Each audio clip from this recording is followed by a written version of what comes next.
Hello, everyone, and welcome to Comedy Cellar Tuesdays with me, Dave Juskow and Mike Suarez. So lovely to have you here on this precursor to Valentine's Day 2025. This is the Comedy Cellar Show.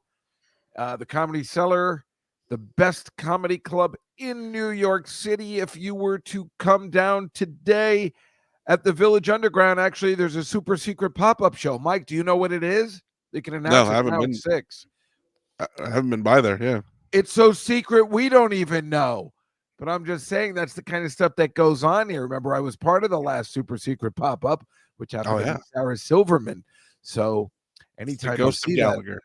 what? The ghost of Gallagher. Gallagher. He's dead. Yeah.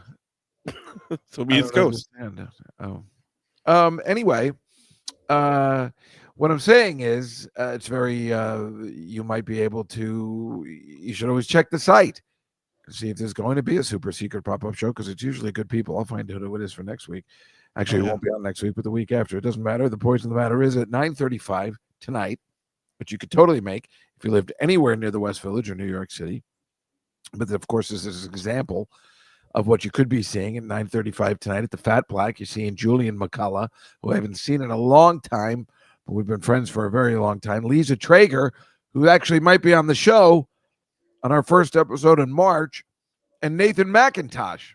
Lisa Traeger has a new Netflix special, so we'd like to talk to her about that. Nathan McIntosh, and that is a quality 9:35 show. And in Vegas, not only of our friend Mark Coco Cohen, of course, but this week, Cypher Sounds will be there, who is a friend of this show. Hello, Marcy. Hello, Scruffy. Hello, a week late. Was it a week late who said he didn't get that Gilbert album? Correct. Yes, a week late. Not cool. I will find out what happened. Of course, we had the lovely Dara Gottfried on promoting Gilbert's album. A week late was kind enough to purchase one of those albums. Not only didn't he get the album, they sent it to the wrong address, and he's afraid he might not get a refund. That cannot happen here. It can't. I will call Dara as soon as we're done and say, what the hell is that? We'll make sure I get a week late's true name and find out. Actually, he said it on the show before, right? What is it? I already forgot. Oh, whatever. I'm sorry. He has told us though. Yeah. Anyway, we'll figure it out and we'll get it taken care of a week late because that's completely unacceptable. Completely unacceptable. And she needs to know about that kind of stuff. This is a product that Darren.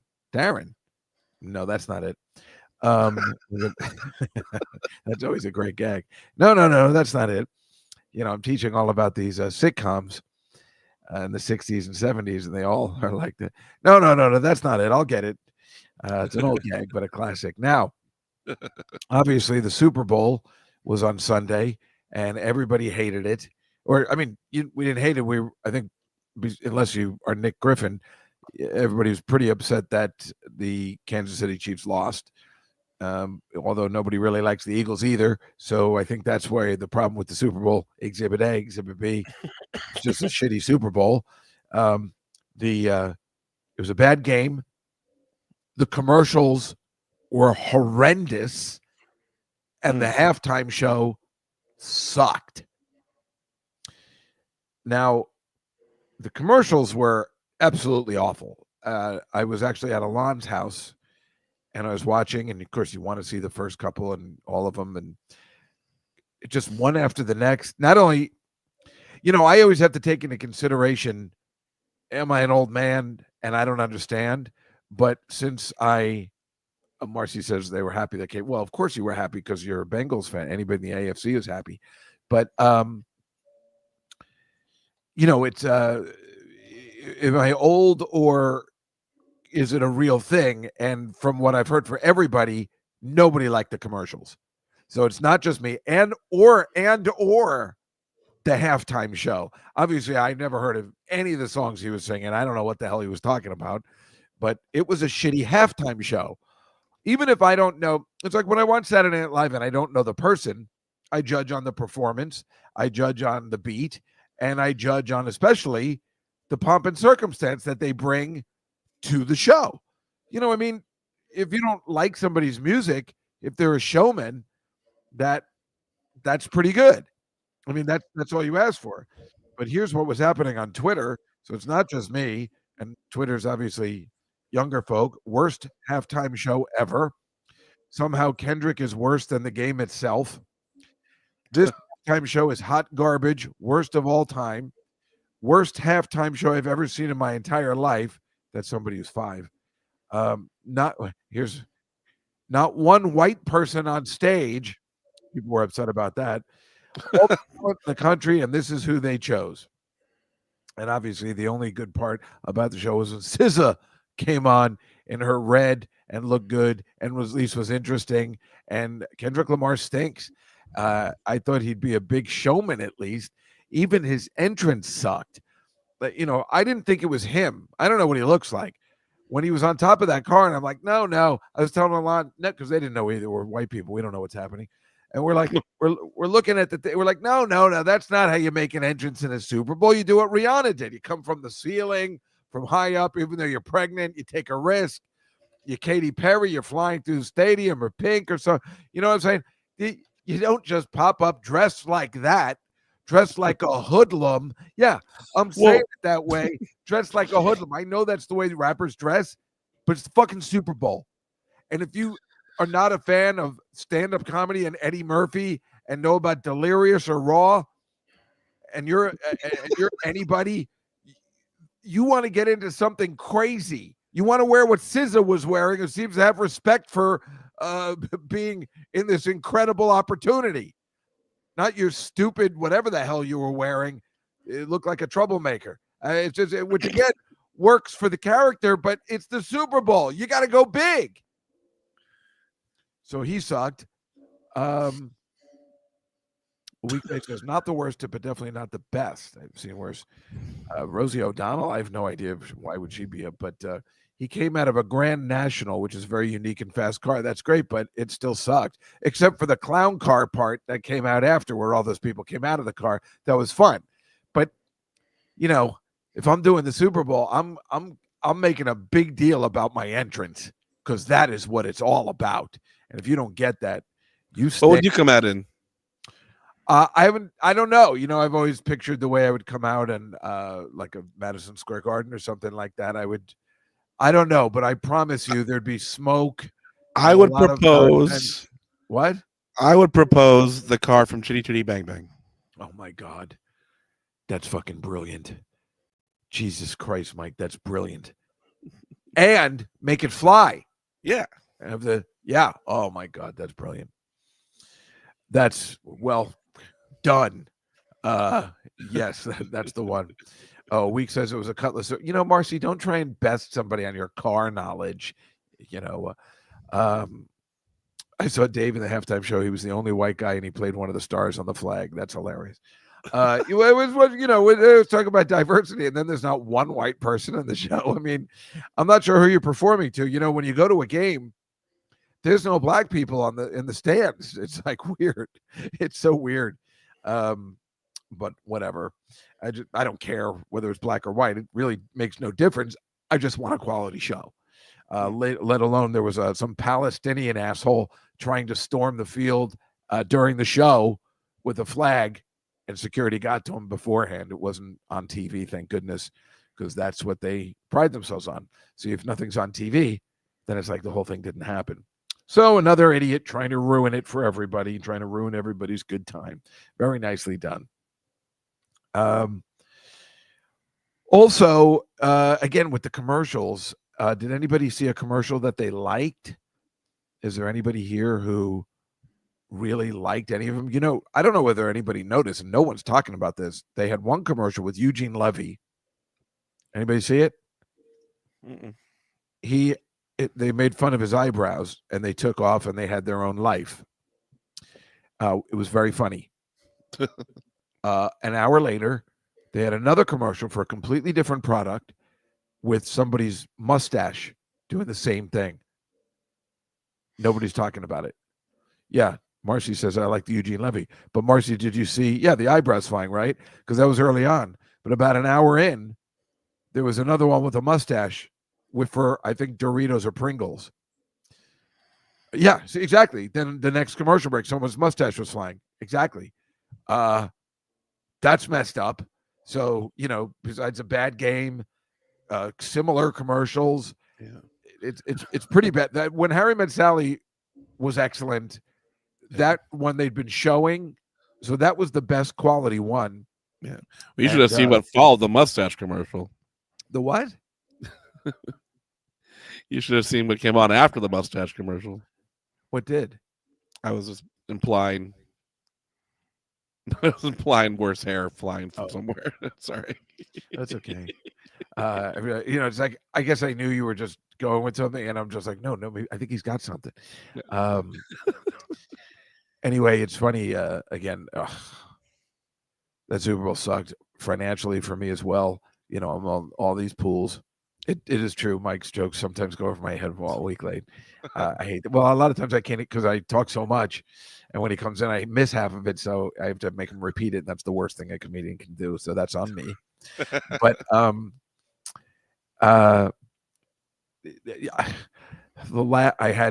finally was in a pool. I finally, after all these years, never gotten it before. I had 0-0. If they don't catch that last 2-point conversion, I win $1,500. I just wanted to die. Let's never speak of the Super Bowl again, except for the rest of this show. Because also Taylor Swift, I think it's hilarious that she was so completely shocked that she was booed. Sweetie, hi, Aunt Judy.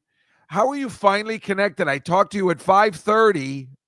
You said you get together a half. You got to get a new computer. I was just with her on Friday. She's got this old-fashioned computer that computers don't work like that anymore. You got to get a newfangled one. So yes, but hello, Aunt Judy. Very nice to see you. Aunt Judy is with her Jack Daniels today, which is perfect. But so when you're Taylor Swift and you're in the confines of beautiful Kansas City and Arrowhead Field or whatever they call it nowadays, with all your pals and your fiance or whatever he is, and everybody loves you because you've truly been wonderful luck for the Chiefs. I'm not sure exactly what you're expecting when you're in somebody else's stadium, even if it's not Philadelphia. Obviously there were Eagles fans there who do not like you. I mean, nobody doesn't like you. They just don't. They're sick of you, just like they're sick of the Chiefs. In the football sense, nobody doesn't like Taylor Swift in the sense of, but she's obviously a lovely person. Nobody's ever uttered a bad word about her. But you can't. Are you really that in a bubble, which I guess you are, that you're like, they're booing me? What did I do? You root for one team. There's 31 other teams who can't stand you, and they don't want to be around you. That's not me. I would like to be around you all the time. You are so hot. But it's just weird that they were just cutting to her, just like so confused. Very strange. Also, I don't know whether you saw, but during the halftime show, Serena Williams, for some reason, popped up in the halftime show. Did you know about this, Mike? No. She was one of the backup dancers in the show. I mean, they cut to her, obviously. This is the strangest thing. Now, I don't know if you heard Stephen A. Smith's rant yesterday, but he was livid because I don't know whether a lot of you guys know, but Serena Williams used to date Drake. And if there's one thing old man Juskow does know is that Kendrick Lamar and Drake have a big feud going because the pomp and showman, the Super Bowl 59 could have been saved single-handedly by Drake coming out and then making up. That would have been incredible. No? That would have been great. That would have made all the difference. And obviously that didn't happen. So Serena Williams used to date Drake. So Stephen A. Williams said, if I'm married to Serena Williams, I'm pissed. In fact, let's see if I have his exact quote. If I'm married and my wife is going to join trolling her ex, go back to his ass because clearly you don't belong with me. Ooh. That's right. That is some pretty sweet magic stuff. That's Stephen A. Smith. He tells it like it is. Well, that's what I'm saying. A week late. Is she really surprised? The entire world is not a fan. I think the entire world is a fan of her. But if you're getting into sports and you're rooting for one team, it's just kind of weird. She's obviously very smart. Also, I don't know whether you heard this. This is incredible. Jalen Hurts, the MVP of Super Bowl 59. Mm-hmm. He lives in a rental apartment in Cherry Hill, New Jersey. That's cheaper than the place I live in here in New York City. He lives in a $2,000 a month rental apartment in Cherry Hill, New Jersey, which is very odd for an NFL person. Usually, he obviously has a home in Houston. He wants to be in Houston. I guess that's where he'll retire to. He's a Houston guy, I guess. And he just doesn't want to settle down here, which is interesting because most of these NFL guys, like Aaron Rodgers, got a huge mansion in Montclair for just 2 years that he's going to be here. My guess is he's not staying in New Jersey now that he's moving on, which is a kind of a bummer. I wanted him to stay one more year. But yeah, that's the news, by the way. The Jets are getting rid of Aaron Rodgers. This is our last talk on football for the whole game. That's why I didn't bother having any guests. We wrap up the season that started incredibly in September. We had so much fun this season. Then we'll move on to other things until next September. How many months is that? What is that? 6 months? March, April, May, June, July, August, September. 7 months. And we'll talk about football again because it's going to be tough. It's going to be tough. Anyway, yeah, that's so weird that he just lives in a little day place. Also this week, Kid Rock, who's a very crazy person.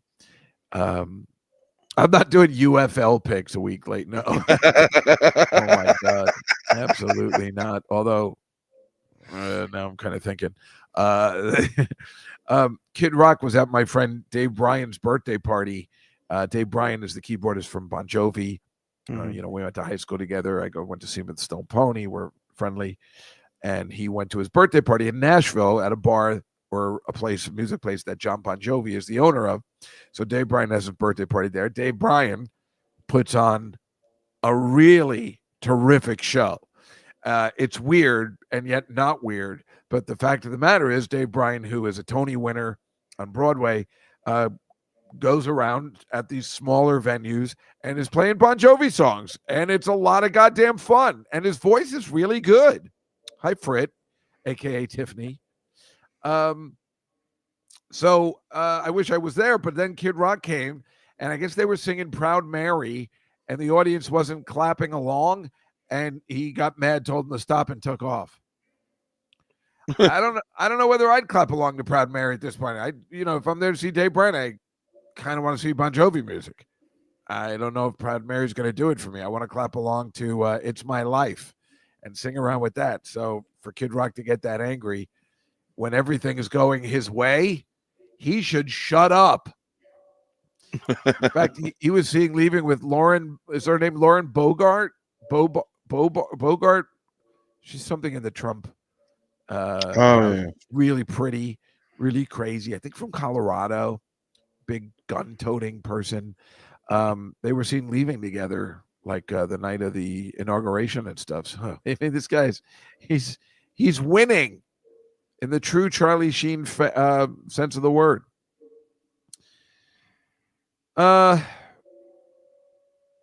Okay. Why don't? Oh, I got to show you something. Okay. I just discovered this today. All right, I'm ready. You guys in the chat room, get ready. I just sent this to Sarah Silverman. I sent it to my sister, and we haven't been talking because that's how big it was. And I sent it to my coworkers. I'm going to share my screen for 1 second, and I'm going to show you. I'm sharing it now. Can you see this? Can everybody see this photo? Yep. Okay. As you know, my class, I am teaching network television. We're on the 60s. I'm showing them the Brady Bunch. I'm explaining the Brady Bunch.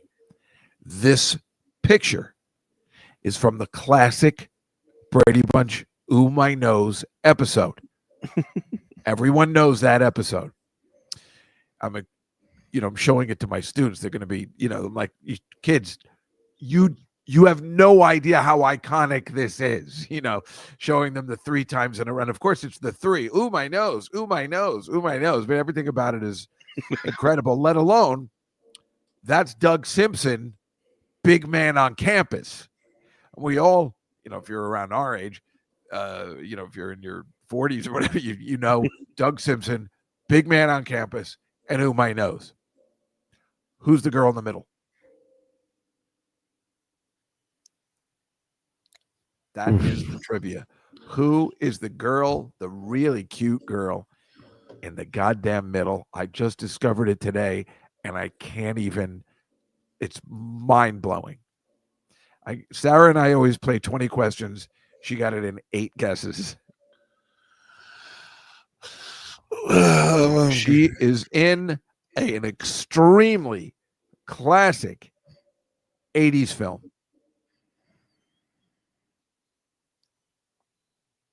I don't see anybody talking in the chat room.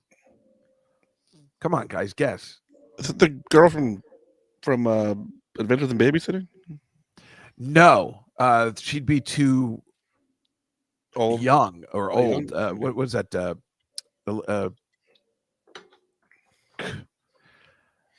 She's on The Boys. She's in Karate Kid. Who the fuck are we thinking of? Jesus, now I can't think of her name. I mean, she's still around. Is it Elizabeth? No, not Diane Lane. Hi, Vicky. No, not Elizabeth Shue. Thank you, Marcy. My God. Yeah. No. All right, I'm closing it out. Get ready. Get ready. Give us one more clue. The other clue is it's a classic 1980s action comedy. Action comedy. Yes.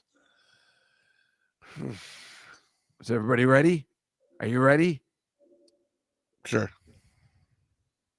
It's on, Mike. Yeah. You see it? Yeah. It's her from Beverly Hills Cop. I wouldn't have guessed that. No, nobody would. It's incredible. She was on the Brady Bunch. I love it. I don't know. This blew my mind. It's just me. She's not very iconic, but it is a cool coincidence. Yeah, she's not iconic, but she's in an iconic Brady Bunch episode. And whoever knew that was the girl. Or I could have fallen for the banana in a tailpipe. Just a man. So what's her name? Lisa Eichenbacher? Lisa Eichenbacher. She's also in, as I found out today, Officer and a Gentleman and stuff. Like, I guess she was around. I just remember from this, and I never thought about her again. She was also in the 1977 Spider-Man. That's right. With who, Mike? I've never seen that. I'm only aware of it. Doug Simpson, big man on campus, who played Peter Parker in Spider-Man. Oh, wow. So I don't know whether they met on that set and they liked each other because she played his love interest, not Mary Jane, but somebody else. Judy Tyler. That? Okay. Thanks for playing. More fun stuff coming up. Let's finish out our football season. I'm sharing the screen, Michael. Alrighty. Everybody can see this? Yep. So here's how we did in the Super Bowl. We all won. You guys lost. Lenny got us to pick the Eagles, and so we won. The over was clearly over. It was 48.5, and they scored 62 damn points. And here's all the celebrity picks we had this season. All of our friends, Nick and Liza Minnelli and Molly, sexy picture of Molly, Greg Fitzsimmons, Lenny, Alon, Sarah Silverman, my niece Liza, Dan Natterman, Wayne Fetterman, Dara, Godfried, Frank Santapadre, and Attell Russ and Nick in a very special episode.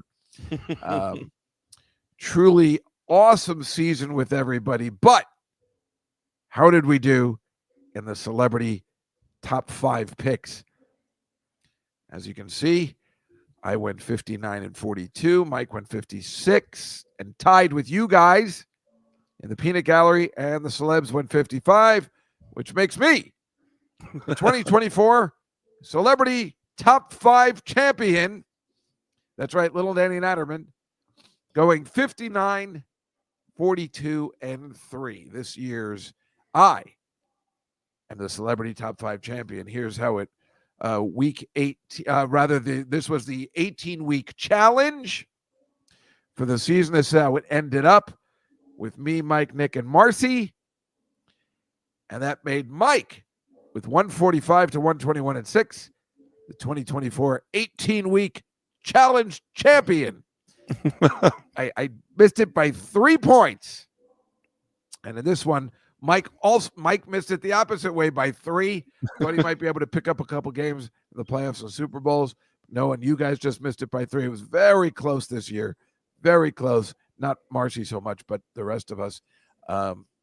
Marcy did horribly in the 18-week challenge. And Mike is a 2-time champion, as he has won the 18-week challenge now 2 years in a row, which means very much like the Kansas City Chiefs, he will be going for the three-peat in the 2025 season. It's never been done before. So that's exciting for Mike and all of us, quite frankly, because that's all fun. And here was the top 5 celebrity challenges. Nick won in the first year we did it in 2022. The celebrities all won in 2023, and I won this year. So that one is up for grabs for anybody. It looks like Mike is due to win the celebrity challenge next year. No, it's true. I beat Nick, and so did Mike. Nick is the worst, in case you guys haven't realized. Where they play. Perfect. Now, what happened with the Puppy Bowl last week? Puppy Bowl 21. Oh, yeah. We had a lot of wagers on that. You could see all the action. There was a lot of action. There was some roughhousing. There was some, fights, and there was nonsense. I mean, look how hard they're playing in the bottom here, these two guys.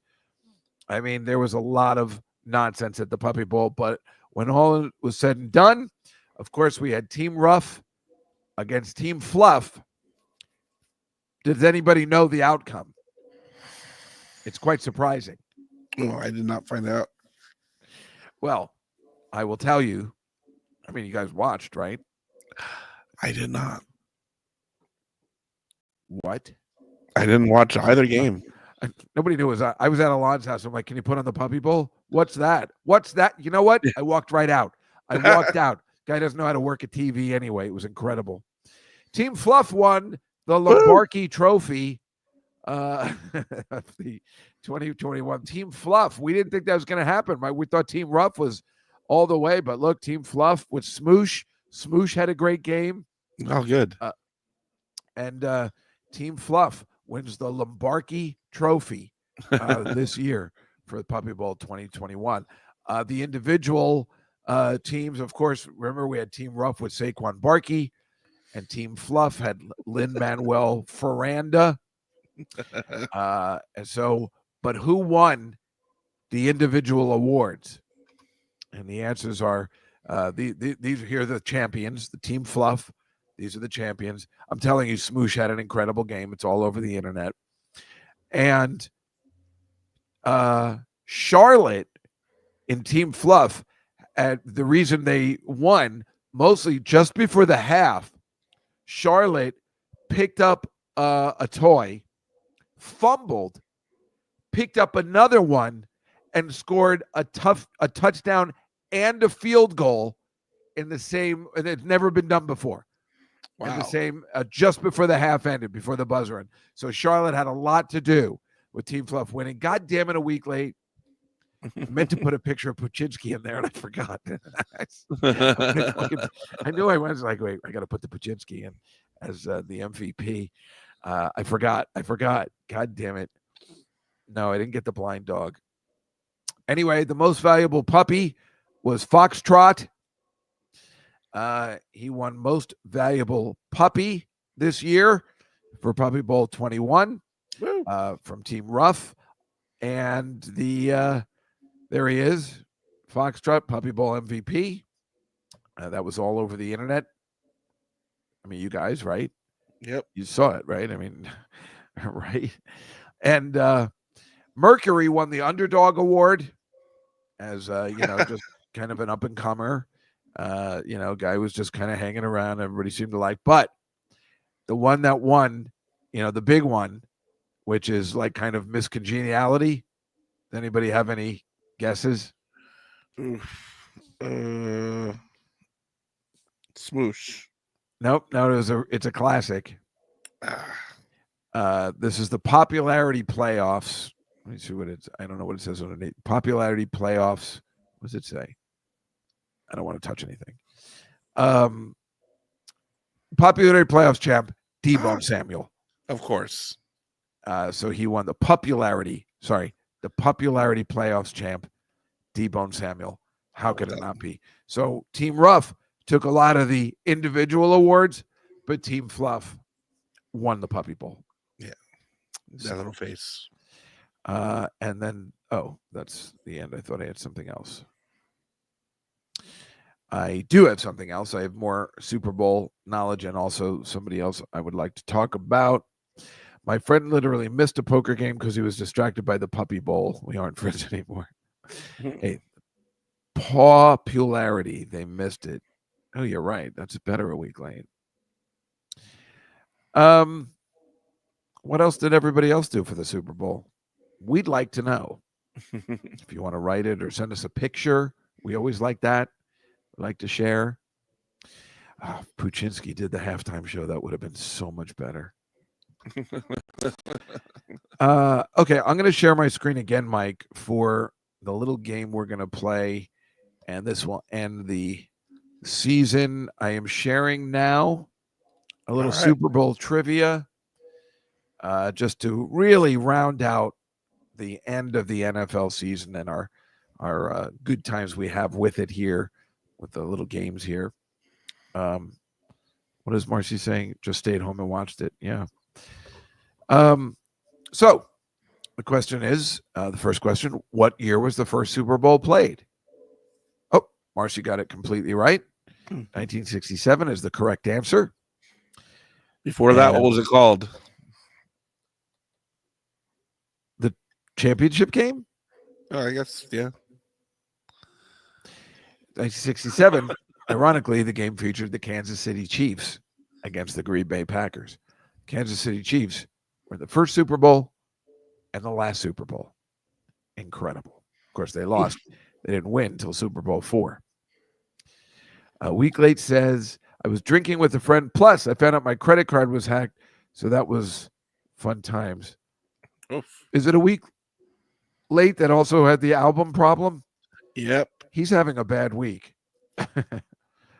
Though they've been to 4 Super Bowls, which team has never held a lead?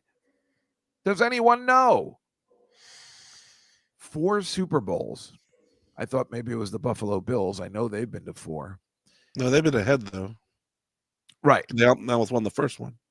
They certainly did. Cleveland, Marcy, I don't even know if Cleveland's ever even been to a Super Bowl. Yeah, I'm going to say Minnesota. Minnesota. Haven't been to 4. What? I'm going to say Minnesota. That would be a JWB also has it. That is correct. Minnesota Vikings went 4 times. I had no idea they never had a lead. I didn't. And this is the guy that probably should have won Comeback Player of the Year. I don't know why they gave it to Joe Burrow. He's not a comeback. We know he was coming back. This was an incredible story, even though I didn't want him to be. I don't want him to win anything. I can't stand the guy. But let's face it. He's definitely the Comeback Player of the Year. Joe Burrow? What are you kidding? Oh, Marcy was joking. Well, it's not very funny. How many chicken wings are eaten each Super Bowl? This is an interesting one. I mean, I had them myself. I had them delivered. They were okay. What? 100 million. 100 million. Well, I will tell you, God damn it, I got the answer wrong myself. Marcy's completely correct. 1.5 billion. God, this country sucks. I mean, it's just like we're just, have too many resources that were. It's like when you hear that, and I love chicken wings. Everybody knows it. Now I'm feeling a little guilty. I mean, how many chickens have to die for us to? I don't know. It's just, I know that's what they're here for, but 1.5 billion. Gee, yipes! Oh, they're so fuck. This is so delicious. This is so delicious. Oh, I got to get out of here. I got to get chicken wings tonight. Which artist has had the most watched Super Bowl halftime show to date? It was not Kendrick Lamar. There's an egg shortage. I wonder why. Good point. Good point. A week late. Excellent. Was it Rihanna? Was it the Rolling Stones? Was it Janet Jackson with the big titty malfunction? Or was it Prince? I see a Prince. I see a Janet. I thought for sure it was Prince or maybe Janet Jackson. The actual answer, Rihanna. That I think that was last year, right? But the Prince one, I think, or the Rolling Stones was a really good one. That Janet Jackson one, of course, was weird, even though. Yeah, but that was before it was shown in as many places too. In what? Oh, as many places. I see what you're saying. Yeah. Yeah. There's Rihanna with her pregnancy outfit. Was iconic. That was no. That was. I guess that's 2 years ago. Who performed last year? The Weeknd. No. Usher. That was a good show. Yeah. God, Kendrick Lamar was really bad. Which team holds the record for the highest score ever in a Super Bowl game?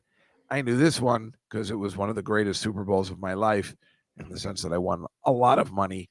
And that team that particular year was incredible. Anybody know? Well, I guess 49ers. You dated a girl that looked like her? Oh, good for you. Wait, Janet Jackson or Rihanna?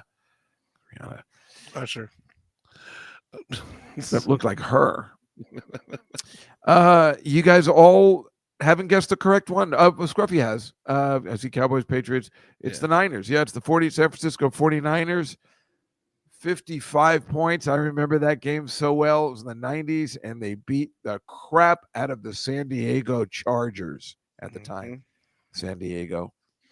Boy, that was a great game. That was with Joe Montana, and the San Diego Chargers was like one of those teams. Like both teams this year were kind of supposed to be there, but the Chargers like squeaked their way in, and yeah, it was incredible. I knew what you meant, JWB. One NFL quarterback legend never got a Super Bowl ring. I think everybody knows the answer to this one. I'll wait. The reason why people even know, Aunt Judy says the winner was Jack Daniels. So she ever talks about it. She loves her Jack Daniels. Scruffy's saying Elway. Scruffy in the one who's in London? Yeah. Yeah. Manchester. And JWB, even though he's in Hawaii, knows the correct answer in Dan Marino. Yeah, laces out. Joe Namath won Super Bowl III. Joe Montana won like 4 of them. Yeah. And John Elway, that was the best because he might have lost 4 of them. And then he came back blasting and finished his career winning 2 of them. And then won another one with Peyton Manning when he was the GM. Very cool. But Dan Marino went to the Super Bowl his second year and never went back. Never even went back. But I'm sure he's fine. He'll live. 17 seasons with one team.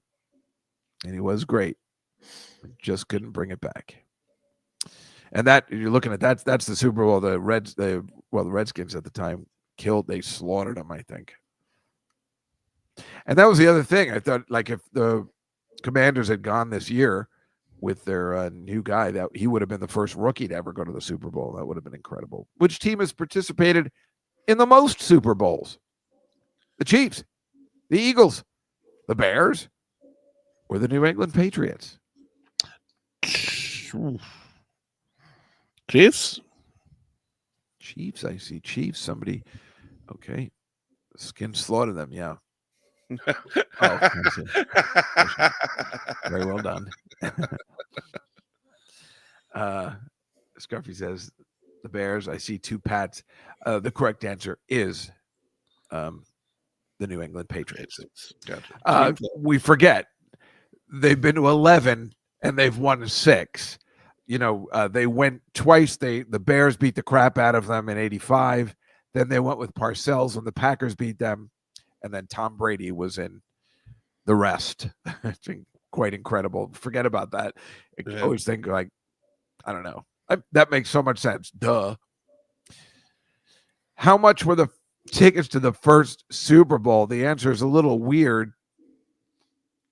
I mean, only weird because, well, I'll take some guesses first. I thought maybe it would be obvious at first, but this is in 1967.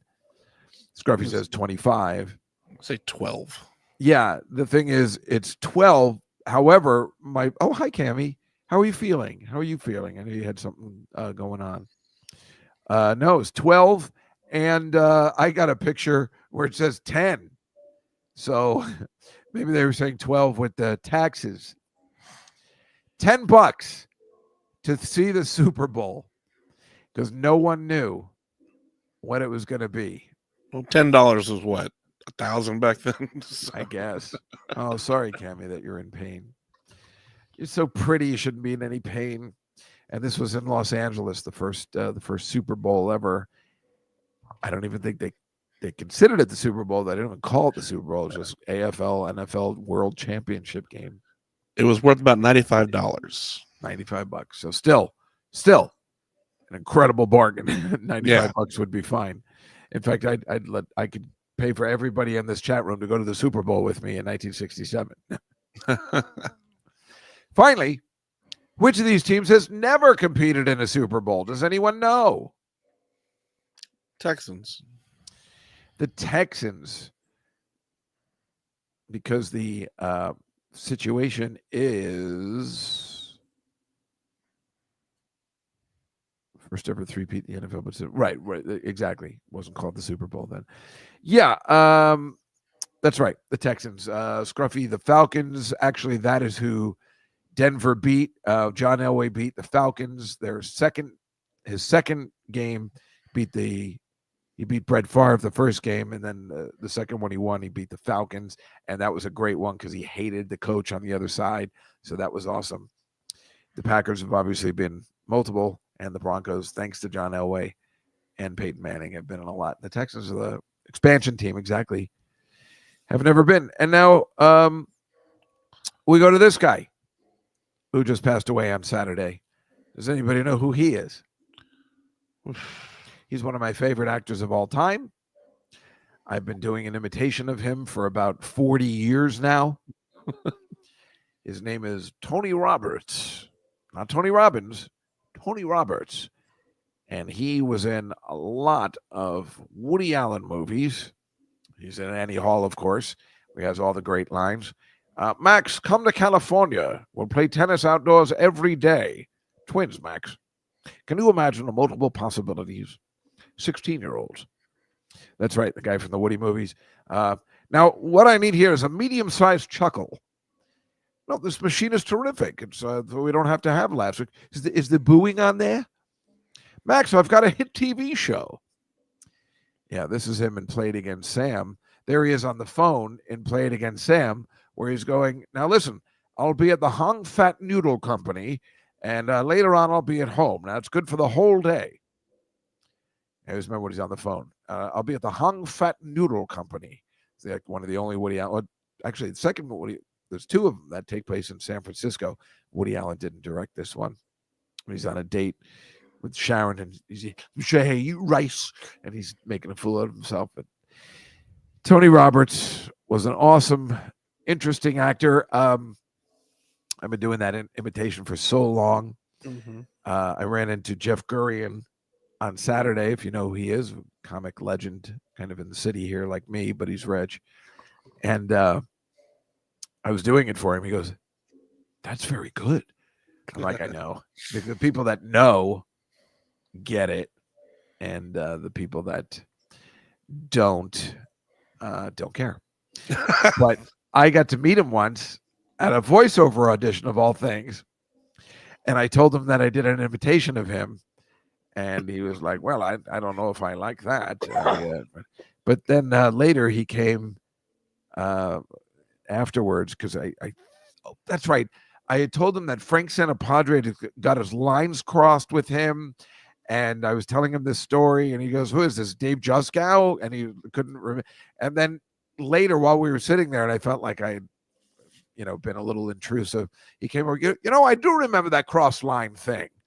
So it was very exciting that I got to meet him. That's awesome. And yeah, he was very nice. I saw him on Broadway in The Tailor of the Allergist's Wife, which was a terrific play by Charles Bush III. Him and Linda Lavin and Michelle Lee. And the last line of the first act was, I feel like I'm in the middle of a Playboy centerfold. I remember it very well. So yeah, he was in the movie Serpico with Al Pacino. He might be in The Taking of Pelham 1, 2, 3, but I'm not positive of that. I think the last one he did with Woody Allen was Hannah and Her Sisters, where he played his partner. He's like the real thing is we need some sperm. You're not going to have sex with you. All you have to do is masturbate into a cup. I don't know how I feel about this. But yeah, he was cool, and he just died on Saturday. Major bummer. Interesting guy. He was in a TV sitcom in the 80s, I think. I remember watching it. It was awful. But I don't know, for some reason I needed to watch it for him. I felt like we had some sort of kinship. So I was just glad I got to meet him before he died. So, yeah. Cool. Yeah. So that's pretty much our show for today. Mike, you're in Texas. Where will you be performing? I know you're there because you are doing something this week. Oh, yeah. I'll be at the station for the Valentine's Day shows this weekend, 8 o'clock and 11 o'clock. It's Friday and Saturday. That sounds nice. I don't have any plans this weekend. You want to listen to Juskow in the City this week? I'll tell you what happened. Oy, what a mess. I think 3 girls canceled on me in 1 week. It's incredible. Oof. I feel like I was making a push before Valentine's Day, but it's all for naught. Before we go, what did you answer Scruff's question? Scruffy, I've never seen Bananas. Really? Yep. Wow. It's one of those ones I've been kind of saving up to watch one day, and yeah, I never watched it. Can you believe it? Isn't that weird? That's one of the ones I have seen. I know, Cammie. I was just thinking that would be nice to be together. Yeah, it's crazy. Everybody just canceled some 2 days before, some the last minute. It was incredible. So great story to be had on Juskow in the City this week. And I will be at Don't Tell Mamas next Wednesday, I guess. We're not going to be on next week. We're going to take a little break. And on February 25th, as you all know, me and Scotty and Memo will be live in the studio with Mike, and we will make our Oscar picks, which is always long and fun, hopefully, but it's usually entertaining nonetheless. And yeah, I got to watch all these. I tried to watch the Bob Dylan one last night, and SAG-AFTRA gives you the thing, and I tried to put it on my TV. It wasn't working. Ugh, so frustrating. I tried for an hour, and then by the time I was ready to watch it, I dozed off. So, thanks a week late. That would be fun. You, me, and Cammie hanging out for Valentine's. I would like that. But yeah, I guess I'll watch it on the 14th. I don't have anything. Well, the 14th, I have that thing at my school that I put together for my students, which is nice, but that's in the afternoon. But other than that, yeah, that's all I have going on. And I'm very excited about the 25th to spend the Oscars with you, and then the recap and all that kind of good stuff we have going on until we get back to football in September, which I already can't wait. But what are you going to do? There's lots. It's actually better. I got my Sundays back. I don't have to worry. I mean, there's so much stress. I got my Mondays. That's why I was able to watch a movie last night. I was trying. No more Monday Night Football. It's actually kind of great. It's very difficult being a football fan during the season. They just feel like you're like, but the game's on. What am I going to do? I can go to sleep earlier now and everything. It's really, I'm surprised how much it runs my life sometimes. So that's that. Anyway, I hope everybody. A week late. Yes. Well, get me on Instagram, and I'll make sure I get in touch with Dara so I can find out what the story with that is and that place.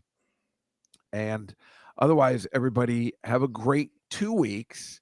And I cannot wait to see you on the 25th. I'm very excited to be in studio.